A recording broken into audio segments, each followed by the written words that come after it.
Baik saudara, masih bersama tamu kita di Studio 2 Kompas TV Riau. Kita akan lanjutkan perbincangan tentang peran Kadin dalam meningkatkan daya saing dan akses pasar terkhusus UMKM bersama Bapak Rizky Bagus Oka.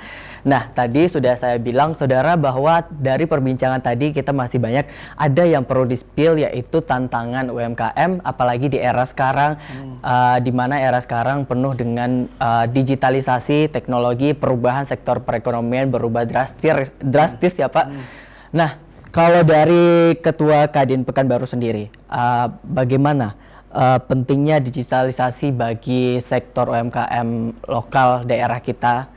Apakah ini menjadi tantangan serius bagi mereka atau apa yang menjadi solusi bagi Kadin Pekanbaru untuk mengatasi tantangan-tantangan ini? Oke, jadi ketika berbicara digitalisasi sebenarnya kita bisa lihat digital itu mendigitalkan sesuatu itu adalah kebutuhan baru ya. Ya mungkin beberapa tahun lalu tidak sampai ke sana. Digital itu adalah memberikan kemudahan akses, memberikan kemudahan, dan itu bisa kita lihat kebutuhannya seperti apa. Jadi kalau misalnya kita bilang tantangan, sebenarnya itu malah memudahkan. Tapi kalau misalnya tidak bisa melakukan mendapatkan kemudahan dari sektor digitalisasi, menjadi tantangan dia. Jadi yang pasti UMKM kita, dunia usaha kita harus melek digital itu yang pertama digital marketing. Pasti itu sangat perlu sekali. Karena perubahan-perubahan situasi daya beli pasar di situ. Apa yang menjadi tren untuk pasar sekarang terjadi di dunia digital melalui platform-platform media sosial, platform-platform yang memang berada di genggaman kita semua di handphone. Itu semua mempengaruhi di sana. Dan sebagai dunia usaha yang baik, kita harus tahu apa yang terjadi sekarang, tren apa yang terjadi, supaya kita bisa memberikan kebutuhan. Sebagai pengusaha itu sebenarnya adalah memberikan kebutuhan yang dibutuhkan oleh masyarakat. Misal kebutuhannya sekarang lagi sedang butuh-butuhnya produk-produk yang memang berkaitan dengan budaya. Kita berikan itu. Jadi kita harus tahunya dari platform digital, baik itu media sosial maupun platform digital yang lain. Dan tantangan kita juga, kita harus tahu mereka juga bisa masuk digital marketplace. Karena di zaman sekarang mungkin banyak sekali toko-toko yang ada, toko-toko offline ya. Tapi mungkin bisa kita lihat Rizky sekarang sudah fokus sekali, malah sudah ada jenis usaha yang memang menyewakan untuk toko online.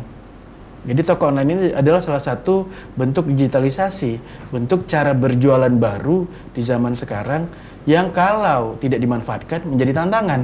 Tapi kalau kita UMKM bisa memanfaatkan itu sudah menjadi sebuah kebutuhan lagi. Jadi banyak sekali tantangannya, dan digitalisasi harapan saya bukan menjadi momok untuk UMKM, karena banyak, kalau UMKM itu sebenarnya banyak juga pelakunya adalah mereka-mereka orang tua kita yang kalau dibilang buka handphone aja ngertinya mungkin WhatsApp, grup WhatsApp dan lain-lain. Nah, itulah tugas Kadin di situ. Untuk memberikan literasi digital yang baik, untuk memberikan pandangan-pandangan digital yang baik. Memang agak rumit, tapi bisa kita lakukan. Kita minta mereka juga memahami bahwa sekarang sudah ada yang namanya toko online, iklan online, semuanya berbasis online. Itu yang mungkin disampaikan secara digital, dan mereka juga sudah mulai melakukan hal-hal yang berkaitan dengan dunia digital itu yang kadang-kadang agak sulit dimengerti. Nah, tugas Kadin adalah memastikan itu semua, memastikan kita mampu menyesuaikan dengan ekosistem digital yang sekarang, menyesuaikan dengan kebutuhan pasar global yang memang sekarang yang menjadi pendobraknya adalah digitalisasi. Kita bisa beli barang dari negara Tiongkok tanpa harus kita beli ke Cina-nya langsung, ke Tiongkoknya langsung, tapi kita udah bisa beli melalui platform e-commerce-nya. Sama barang-barang kita juga harus seperti itu. Jadi jangan cuma kita sebagai konsumen, jangan cuma kita sebagai orang yang membeli, kita juga harus orang sebagai penjual gitu. Nah, terkait tentang digitalisasi dan juga Bapak Oka mengatakan bahwa tantangannya terkait tentang literasi bagi UMKM yang terkhusus untuk orang tua kita. Nah, ini yang menjadi daya tarik saya untuk mempertanyakan, sebenarnya UMKM itu sudah ada sejak lama, betul ya Pak? Sudah ada sejak lama. Artinya ada perbedaan sudut pandang dari UMKM terdahulu sama UMKM sekarang.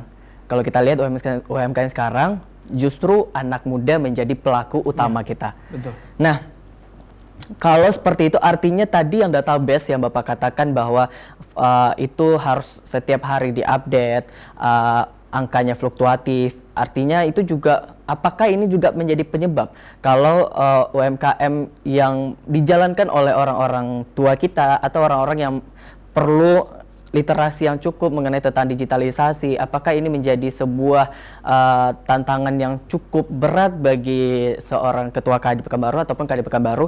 Dan juga saudara, bahwasanya Bapak Oka sendiri juga merupakan anggota DPRD Dapil 2, benar ya Pak? Dapil 1, mohon maaf, Dapil 1. Nah, bagaimana pandangan dari Bapak Oka sendiri? Jadi memang kebanyakan sekarang yang kita lihat bahwa pelaku UMKM adalah yang muda-muda ya. Iya, benar. Berarti itu tadi yang mungkin kita sampaikan Rizky, bahwa mereka sudah melek tentang digital marketing. Akhirnya lingkungan kita, lingkungan Rizky yang melihatkan bahwa ini teman-teman udah pada dunia usaha nih, karena digital marketingnya jalan. Nah, kalau misalnya kita lihat data yang kita punya itu mungkin sekitar 40.000 lebih, itu karena kita bisa lihat dari produk-produk yang ada di pasar. Kita menghitungnya manual dan menghitung perizinan yang dilakukan oleh para pelaku UMKM kita ini. Dan jadi kalau misalnya kita lihat itu menjadi tantangan, dan juga sebagai anggota DPRD sebenarnya sama dengan jawaban-jawaban sebelumnya, itu saya sebagai ketua Kadin dan saya juga sebagai anggota DPRD itu harus berada di pihak yang sama-sama kita menangkan. Jadi sebagai anggota DPRD saya harus memang berpihak dan memang akan berpihak selalu kepada masyarakat. Tapi sebagai ketua Kadin, saya juga harus memperjuangkan dunia usaha.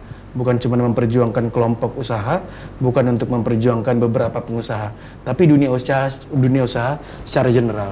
Nah, kalau melihat tantangan ini, sebenarnya inilah menjadi salah satu nilai plusnya saya adalah saya bisa mengintervensi, saya bisa menjadi bagian dari pembuat regulasi sebagai anggota DPRD, dan saya juga bisa menjalankan regulasi tadi yang sudah dibuat langsung karena saya mengerti bagaimana kebutuhan dari masyarakat dan bagaimana kebutuhan dari pengusaha.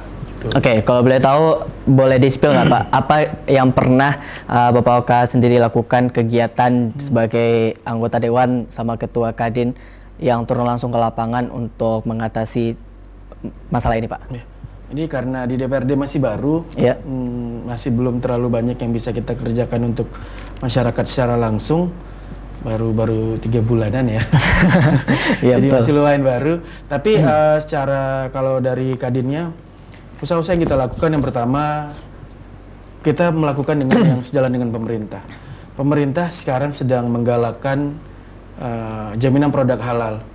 Karena penting untuk kita sebagai negara Islam terbesar di dunia, penting untuk menjual bahwa ini juga bagian dari program-program keislaman. Jadi program jaminan produk halal itu penting untuk global tahu supaya ketika masuk ke Indonesia aman kok, ini udah produk-produk halal semua, itu sudah menjadi bagian dari kita. Kita udah beberapa kali melakukan seminar, kita beberapa kali melakukan pelatihan-pelatihan untuk jangan takut menggunakan logo halal di brandnya kita, di produknya kita. Itu menjadi nilai tambah. Kalau beberapa tahun lalu produk halal itu mendapatkannya susah, logo halal di sebuah brand itu mendapatkannya susah. Iya, benar. Karena masih diproses oleh di luar pemerintahan. Sekarang sudah diproses oleh pemerintahan, harganya sudah lebih terjangkau, tapi mungkin prosesnya yang agak menyesuaikan. Kalau kita udah pelaku usaha, kalau untuk berkaitan dengan administrasi yang agak repot, berarti kan usaha berpengaruh. Iya, benar. Nah, itu yang kita selalu sampaikan bahwa ini penting untuk usaha kita. Dan juga program lainnya yang pasti tadi disampaikan di awal adalah bagaimana supaya mengerti tentang dasar-dasar keuangan. Terus yang berikutnya adalah mengerti bagaimana digital marketing yang baik. Itu kita lakukan sebagai Ketua Kadin di program Kadin. Mengerti bagaimana digital marketing yang baik itu bukan hanya kalau udah masuk Instagram, kalau udah masuk Facebook, YouTube, itu berarti udah iklan. Bukan. Kita harus lebih tahu lagi bagaimana kebutuhan masyarakat, kebutuhan produknya yang diperlukan di platform-platform media sosial tadi. Itu kita lakukan digital marketing. Kita juga lakukan bagaimana produk-produk kita sudah mengerti tentang hak kekayaan intelektual. Karena di luar negeri haki itu copyright juga sudah menjadi masalah yang mereka selesaikan bertahun-tahun lalu.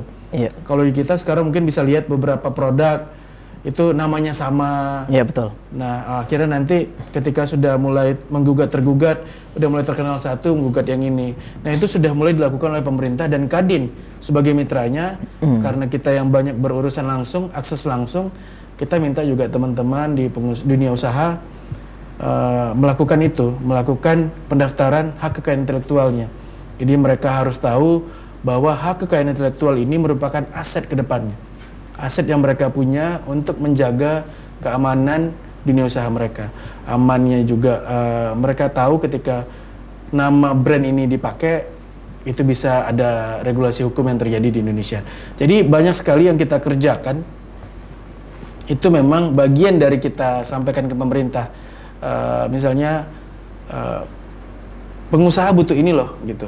Pengusaha butuh ini, dan akhirnya pemerintah melakukan regulasi ini dan kita yang melanjutkan langsung. Nah, itu yang menjadi tugas-tugas di Kadin, khususnya di Kadin Kota Pekanbaru. Oke. Artinya banyak sekali yang perlu diulik atau dibahas terkait UMKM, terkait hal dasar seperti keuangan, pemasaran, digital marketing. Tapi banyak sekali sebenarnya informasi yang di luar sana mengatakan kenapa UMKM itu harganya lebih mahal daripada produk-produk yang dari luar. Bagaimana pendapat dari seorang ketua Kadin? Jadi karena ini juga termasuk ini Pak, kalau boleh tahu bahkan mereka yang UMKM udah masuk pasar global, ketika mereka masih ada di pasar lokal, mereka menaikkan branding, dan hal itu yang kenapa bisa di daerah kita sendiri yang punya kita, tetapi kita sulit untuk membelinya karena kita tahu bahwa keuangan perekonomian setiap daerah itu berbeda-beda gitu. Bagaimana pendapat Bapak? Jadi ketika berbicara produk-produk yang memang menggunakan sumber daya manusia lebih banyak, pasti harganya lebih mahal. Makanya kenapa tadi kita berbicara tentang digitalisasi, salah satunya adalah otomatisasi. Otomatisasi itu adalah salah satunya penggunaan mesin-mesin yang menggantikan perannya manusia. Ketika mesin yang sudah mengerjakan, harga pasti lebih murah. Makanya kenapa kebanyakan produk-produk dari luar, dari Tiongkok itu lebih murah, karena kebanyakan sudah menggunakan mesin atau mereka membayar sumber daya manusia yang rendah sekali. Berbeda dengan kita yang di sini. Jadi kemungkinan pasti banyak sekali keluhan-keluhan dari kok harga yang di sini lebih murah, di sini mahal, karena yang di sini menggunakan sumber daya manusia yang lebih banyak. Sedangkan ketika kita berbicara tentang mesin yang sudah mengerjakannya, harga sudah pasti dinilai lebih rendah. Dan kalau kita bisa lihat itu sebenarnya Rizky, itu adalah salah satu bentuk perjuangan kita, bentuk ikhtiar kita bahwa ketika kita menggunakan produk lokal, ketika kita menggunakan pengusaha-pengusaha kita, teman-teman pengusaha kita, itu adalah memutar keuangan di daerah kita sendiri. Dan itu berdampak bagus sekali untuk daerah itu. Jadi kalau misalnya ada pilihannya memang lebih murah, tapi misalnya barang-barangnya impor dibandingkan dengan produk-produk kita, teman-teman kita di sini, saudara-saudara kita di sini, lebih utamakanlah produk-produk dari teman-teman kita tadi. Karena memang mereka menggunakan sumber daya manusia, mereka mempekerjakan orang lebih banyak, dan yang pasti berarti kan handmade semua. Iya. Di zaman sekarang, di digitalisasi yang sangat tinggi sekarang, ketika ada campur tangan manusia di situ, itu menjadi value lebih. Jadi bayangkan perbandingan sepatu yang dibuat oleh mesin dan sepatu handmade, pasti lebih mahal sepatu handmade. Karena dibuat dengan ketelitian, dibuat dengan perjuangan, dibuat dengan kerja keras, dan dibuat dengan manusia. Manusia itu sudah menjadi nilai tambah ketika ada campur tangan manusia di situ. Nah, memang lebih mahal, tapi ada manusia yang membuat itu, ada manusia yang memang bekerja di situ, ya memang kita berarti membantu perekonomian secara baik gitu. Oke, artinya jangan melihat dari harganya, tapi lihatlah harga itu dari bentuk perjuangan mereka menghasilkan produk tersebut. Benar ya Pak ya? Benar. Nah, berarti artinya kita walaupun mempunyai harga yang cukup tinggi, tapi harga tersebut bisa kita beli karena kita melihat dari sebuah perjuangan UMKM kita yang menghasilkan produk lokal yang memiliki kualitas yang cukup baik. Nah, boleh nih Pak, yang untuk terakhir kali, ada pesan nggak untuk bagi UMKM di luar sana, terkhusus mungkin bagi anak muda yang sekarang menjadi pelaku utama UMKM, tapi nggak kita tutup kemungkinan bagi orang tua juga yang sekarang masih bertahan untuk menghasilkan produk-produk lokal terkhususnya di Pekanbaru. Boleh Pak pesan di layar kamera, singkat saja. Oke, jadi menjadi pengusaha adalah menjadi pahlawan bagi perekonomian Indonesia. Tetapi untuk teman-teman pengusaha, saudara-saudara pengusaha kita, ketika menjadi pengusaha, jadilah pengusaha yang taat hukum, jadilah pengusaha yang dengan nilai nasionalisme yang tinggi, jadilah pengusaha-pengusaha yang memang memperjuangkan sumber daya alam kita, memperjuangkan sumber daya manusia kita, dan jadilah pengusaha yang bagus untuk Indonesia Emas 2045. Oke, terima kasih Bapak Oka atas waktu dan penjelasannya, ini sangat inspiratif sekali bagi kita semua. Semoga UMKM kita bisa memiliki daya saing yang cukup tinggi, bisa dapat lebih mengakses pasar global lebih jauh lagi ya Pak ya. Dan juga terima kasih sekali lagi melihat program dan upaya Kadin Pekanbaru dapat menjadi landasan bagi UMKM untuk terus berkembang dan juga meningkatkan daya saing dan juga memperluas akses pasar sehingga kita dapat melihat peningkatan dari perekonomian daerah kita. Terima kasih juga kita ucapkan kepada pemirsa karena sudah menyimak Sapa Riau hari ini, dan sampai jumpa di episode berikutnya. Dan selalu dukung UMKM lokal untuk menjadi lebih baik. Saya Muhammad Rizky mewakili tim redaksi Kompas TV, pamit undur diri, selamat pagi dan salam sehat untuk semua.